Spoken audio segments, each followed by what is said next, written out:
Good morning, everybody. This is Addison Shonland, and my guest is Bill Blain, who is strategist at Shard Capital in the UK, in London. I guess it's good afternoon to you, sir. It certainly is. Good afternoon. And you know what? I wish I was speaking to you from London, but of course, we're all working from home. So I'm down in a little sailing village of Hamble on the south coast of the UK. Yeah, I can see in the background picture of a yacht, so you're obviously a sailing man. That's one of my best ever yachts. That was an absolute cracker, that one. Well, hopefully one day soon, right? For all of us, we can Well, get outdoors again. I'm so looking forward to it. Unfortunately, my boat is still in the yard where it was getting some maintenance done when the lockdown started. So all I can do is look at it, but they're not letting us go sailing anyway. Right. Okay, so I have three quick questions really for you, and feel free to expand on those. The market reaction to this COVID pandemic, it was incredibly sudden. Although it had been cooking and bubbling under, I guess, in China, they kept the noise down there, or kept the news down. But the literal explosion in the market has been shocking. Why did everything go so wrong so fast? Well, I think we need to start by saying that the coronavirus has been the classic definition of what we call a no-see-em. Other people call it a black swan event, but I think a no-see-em sums it up better. Nobody saw this coming. But the funny thing is, we've all known that pandemics are going to occur. The whole history of mankind has been one pandemic after another.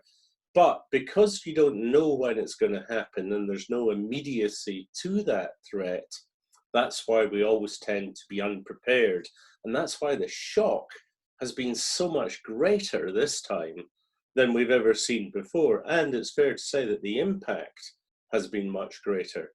Now, the impact itself is not the virus. The impact, of course, has been the economic measures that have resulted from trying to contain the virus. And it's all happened so quickly, as you correctly say, that it's completely wrong-footed markets. Now, many people did start, as soon as the information started to come out in the middle of January that something was afoot, people started to plan for some kind of economic slowdown. We certainly know that the SARS epidemic 17 years ago caused a massive slowdown because of the containment efforts that were made. But we never anticipated just how quickly this would escalate. So it puts us into a really new area, and we're all struggling to find how to react to it. I've got to just throw in a quick plug here for your morning porridge that I've been reading. And I guess it was late January when you were providing a view on things. And I really liked the way you assessed the market, and I decided to sell everything. So, bulls make money, bears make money, and pigs get slaughtered. So market timing is a terribly dangerous thing to do, my friend. Well, I took a chance. Turns out it was the right thing to do. Yeah. Anyway, so the focus of our audience is really commercial aerospace, and so I think the no-see-em is clearly the case for the air travel and aerospace industry. What do you think happens downstream in the whole travel chain, if you like, from the shock and the closure and the shrinkage of everything? How does this play out? How do you see this? Well, let's maybe start off from the other end of the equation, and let's start off with tourism. What size is tourism within the global economy? And tourism is about $3 trillion per annum. I can't remember the percentage, but it's something like 12%. Don't ever quote me on that because I've not got the number to mind, but it is a very massive number. And that's just tourism. So you've got all the ancillary knock-on effects to hotels, restaurants, tour buses, you name it. All the countries that are set up with a high portion of their GDP coming from tourism, they're going to be into trouble. And then, of course, you've got the business travel aspect. And then on top of that, you can put freight on. Now, freight, as we know, is doing pretty well because in order to try and kickstart supply chains, the quickest and fastest way to do it is to stick it in an old airplane that's had the seats ripped out. But as for the rest of the knock-on effects, just in terms of air travel, well, you're talking about closing down a massive part of the global economy. And then, of course, you've got the knock-on effects economically from what airlines do in terms of their maintenance, their fuel servicing, and airports and how they function. So the entire industrial ecosystem, economic industrial business ecosystem today has got an enormous component that relies on air transport. There are lots of other components as well, but the knock-on effects, and that's one of the things we've been trying to predict. And I do thank you for mentioning the morning porridge. It was in the middle of January, as I said, when we first saw the thing coming. It was the middle of January when we warned this is going to have economic consequences. And like you, I got out of stocks pretty early as well. There's going to be all kinds of knock-on. And when I read, as I did this morning, I mean, it was hilarious this morning. One of the first things I got was an investment letter explaining why a particular large UK fund had taken such a hit on what was becoming a very obvious and even predictable event. And their expectations for recovery were based on, well, all the factories are still there, so we'll simply get a V shape. It will happen very quickly as soon as we get out of lockdown. I feel like going and grabbing hold of their chief economist and slapping him, because that is not valid. We are going to have massive unemployment. It is going to take ages to unravel the damage that has been done. And that's across the whole economy. Aviation is going to suffer the same issues. We're going to have to unravel who actually owns what if we get more defaults in the airline sector. And we'll have to look at what nationalization means. And we're going to have to figure out what we do with the 2/3 of the global fleet that look likely to be grounded, and how many of them are going to come back into service, and predicting what the service return is going to look like based on how the new economy looks in terms of how quickly we come out of this lockdown. Because I think it's unlikely that we're suddenly going to switch on a button and everyone goes back to work. We're going to maintain some kind of social distancing until we get some kind of solution. And I don't think that is going to be a vaccine, because every time I read some idiotic bank analysts say, don't worry, we'll have a vaccine in 6 to 8 months, they are really talking out their rear orifice when they say that kind of thing, because it just doesn't happen. It takes time to develop vaccines. Developing a vaccine for HIV has taken something like 30 years. This is more likely to take 1 to 2 years rather than the couple of months some analysts expect. Sorry if I went a bit off track there. Well, it's all part of the whole, right? I mean, I remember once American Express did a study and they said that 1 in 16 people in the world have a job that ties in some way to tourism. So that underscores the breadth that you've described here. The ripples are going to spread very far across the economies worldwide. And of course, the social unrest that's going to lead, who knows where, this becomes very frightening in all kinds of ways. Well, I think social unrest, which you've mentioned, is just one potential aspect of this. There are so many others. I mean, as we're seeing, I think there's a little bit of geopolitical tension erupting as well.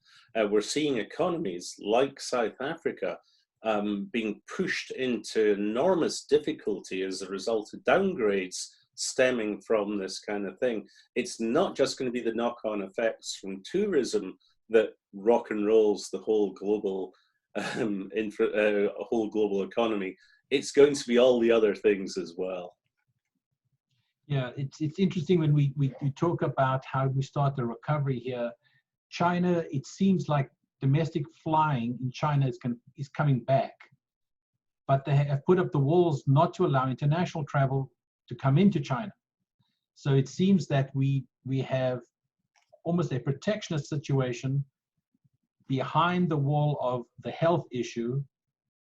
The economics might start to regenerate, but that means a very different air travel business. You know, it's all domestic, small planes at the first wave of a recovery, which kind of leads me to my next question, which is the turnaround. Obviously, eventually it comes. Can you give us an idea of what the signals that you're going to be looking for? What should we all be looking for by way of this is a train coming down, or it's actually light at the end of a tunnel? Well, the other day in the Porridge, or I think it was a webinar we did, I described it as there is light at the end of the tunnel. Unfortunately, the moment that light is the express train coming straight towards you.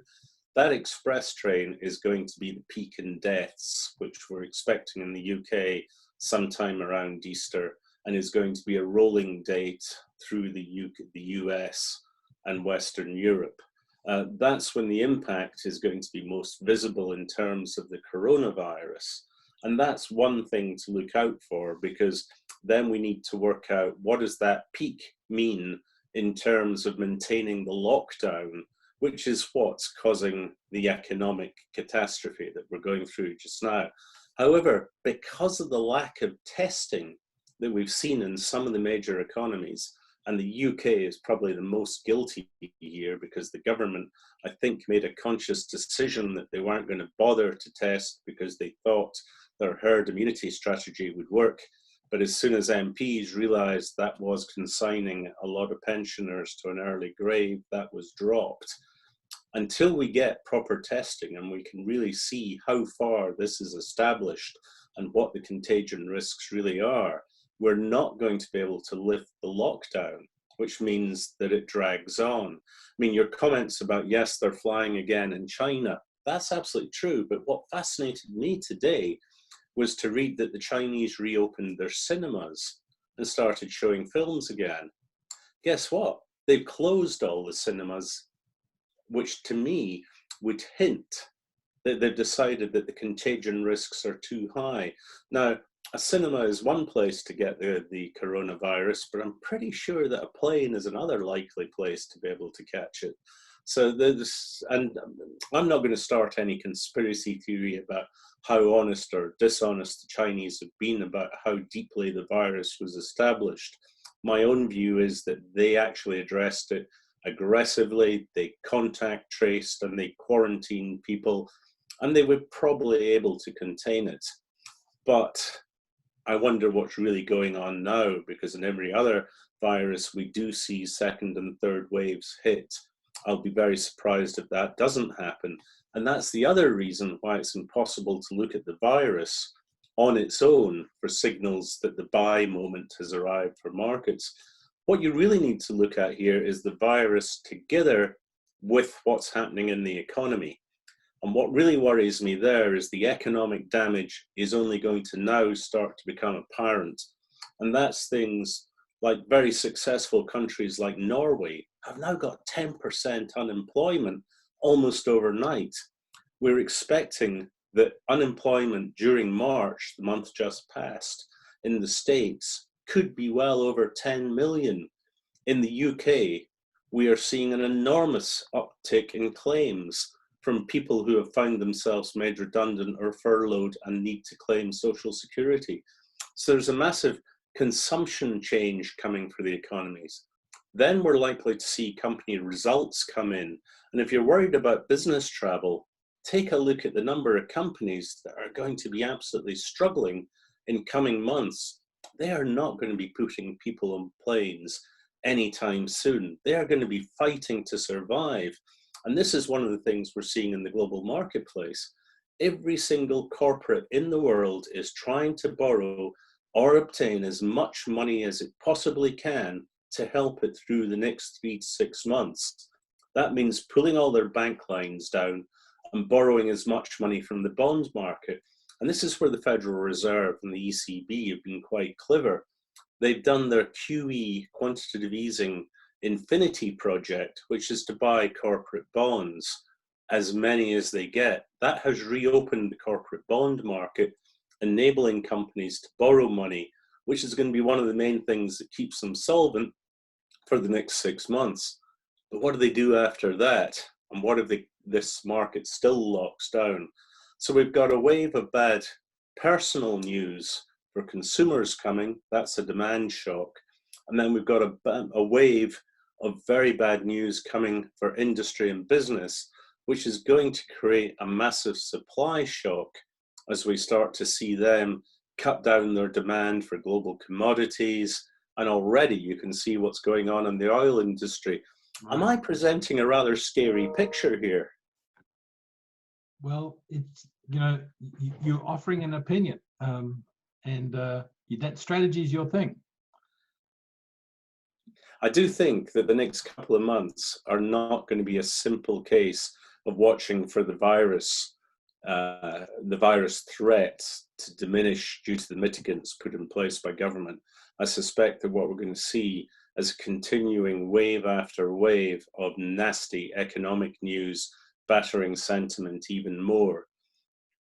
It seems to me that one of the lessons of COVID-19 is that no competent government exists, perhaps outside of a place like Singapore, where they've done very well. South Korea did pretty well, Japan's done pretty well, but generally governments have been shown to be rather incompetent across the globe. I think there's probably an element of that governments have underestimated the challenge that's in front of them, and this is I think is maybe more a philosophical point, but I think it's worth making, that the smarter governments are the ones that are now taking command and control. And there has been a lot of criticism of our government under Boris Johnson here in the UK, but and I didn't vote for him, let me stress that, even though he is doing far more for socialism than the party I did vote for would ever do. But I think it's worth emphasizing that Boris Johnson's government is beginning to turn into what we call a wartime economy. And this is a wartime economy type government where you have to enact the policies without dissent to get things done. And it's beginning to happen. And there is historical precedent there. Back in the 1939 World War II, the response of the UK government to the unfolding war crisis was frankly pitiful. We had a very weak government led by Neville Chamberlain. It couldn't decide on strategy on how to energize the economy.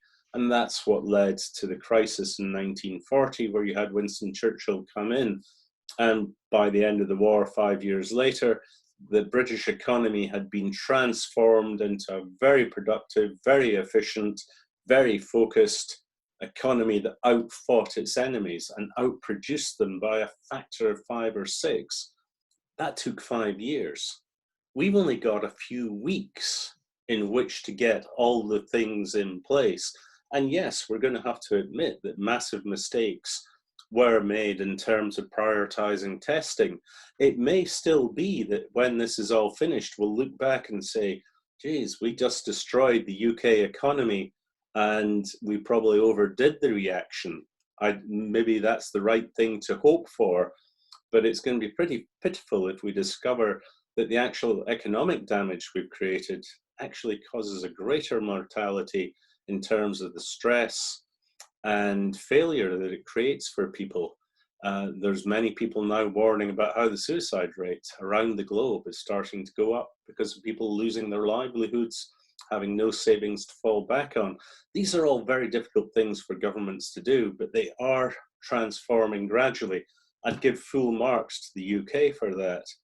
Unfortunately, when I look at the US, I'm kind of worried because you've effectively got a government in place, thankfully up against a very efficient Senate and Congress, but the government in place seems to be 4 guys and 2 of them don't even believe in science. So I think it's going to be more difficult in the States. So other than that, so do you have any good news?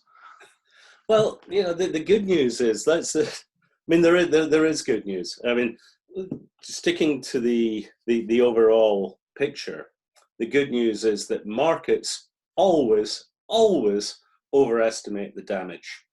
Things are never as bad as you think they're going to be. They're often much better. They're never as good as we hope we're going to be, but they're often much better than the worst case. So there's a positive for you. In terms of the aviation business, there are a lot of deals getting done just now. And what's interesting is many investors are coming out and taking a serious look at them because their long-term prognosis is that global industry and global aviation are going to recover. It's just a question of how long it takes. Our own prediction is for what we call a Nike, where you see an L on its side with the long end starting to point up. Rather than the V shape, you're going to have a long recovery, but aviation will certainly play its part in that. And that leads me on to wondering if we're handling this collapse in aviation and the bailouts in the right way. And I have already been in trouble for things that I've said about Boeing in recent days, because I have gone on the record and publicly said that Boeing is an example of everything that's wrong with the aviation business. And my reasons for saying that are that for the last 10 years, despite making superb aircraft, they failed to reinvest and develop new aircraft that would have addressed the other big challenge that we still face, Flugscham and the environment. If Boeing had gone out and developed small single-aisle regional aircraft that were composite, efficient, and designed for the future, that would be a good thing. But what did Boeing do? Well, they reaped the profits from the 737 program, and they borrowed loads of money from the market through the bond markets. And they spent all that money, 43 billion of it, on buying back their own stock, which pushed up the returns to shareholders, but made the bonuses to the management board huge. That was no way to run a company. At the same time, we got the farrago that is the Boeing 737 MAX, where safety has been compromised. That's a company that we are now proposing to bail out because of just how critically important it is to the US economy in terms of its connectivity right the way through the whole industrial complex. Maybe it would be a better idea for the government in the States to be thinking about, well, Boeing, you did bad, you're going to have to pay the consequences. Straight up nationalize the damn thing. Turn it into a new business. Use its expertise to develop that new aircraft fit for future, fit for saving the planet, and start all over again. Now, if that doesn't upset the guys in the top C-suite in Chicago, what will? Well, it's interesting you mentioned you used the word regional, and you spoke about green. There is a solution. It's called the Embraer E2. That is the deal they're supposed to close. But of course, this has put everything on hold. Boeing actually has access to that very airplane right now. Mm-hmm. But for all kinds of reasons, I guess, that is not being able to be deployed. Nobody wants to fly. Well, I think we might be surprised once things start to recover. It won't, as I said earlier, it won't be a straight V shape, but the steepness of that L curve that I talked about is going to be very interesting. And if people can find solutions that will play into the continuing environmental stress that the whole business is under, then that will be a very positive thing indeed. Thank you so much for your time, Bill. Thank you.